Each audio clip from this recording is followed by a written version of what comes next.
জুলাই গণঅভ্যুত্থানের পর ৮ আগস্ট অন্তর্বর্তীকালীন সরকারের দায়িত্ব নেন ডক্টর মোহাম্মদ ইউনূস। এর ৩ দিন পর ১১ আগস্ট কাউকে না জানিয়ে আদালতে মামলা প্রত্যাহারের আবেদন করে দুদক। আদালতও তা মঞ্জুর করেন। বাতিল হয়ে যায় ডক্টর ইউনূস সহ ১৪ জনের বিরুদ্ধে অর্থ পাচার মামলা। বিচার শুরুর আদেশ বাতিল চেয়ে আবেদন উচ্চ আদালতে বিচারাধীন থাকা অবস্থায় তড়িঘড়ি করে মামলা প্রত্যাহার করে নেয়াকে ভালোভাবে নেননি অধ্যাপক ইউনূস। শুরু করেন আইনি লড়াই। বুধবার ডক্টর ইউনূসের বিরুদ্ধে হওয়া অর্থ পাচারের মামলা বাতিল ঘোষণা করলেন সর্বোচ্চ আদালত। প্রধান বিচারপতি বলেন, এ রায়ে একমত সব বিচারপতি।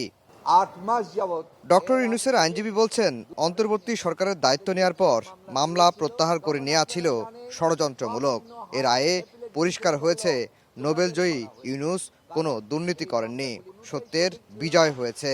দুদক আইনজীবী বলছেন, মামলার প্রক্রিয়াটি যে সঠিক ছিল না দেরিতে হলেও বুঝতে পেরেছিল দুদক। সে কারণেই সংস্থাটি মামলা প্রত্যাহার করে নেয়। গ্রামীণ টেলিকমের শ্রমিক কর্মচারীদের কল্যাণ তহবিলের ২৫,৬৬,৭৮০ টাকা আত্মসাতের অভিযোগে ২০২৩ সালের ৩০ মে অধ্যাপক ইউনূস সহ ১৪ জনের বিরুদ্ধে মামলাটি করেছিল দুদক। এ মামলায় বিচার শুরুর আদেশও দিয়েছিলেন জজ আদালত।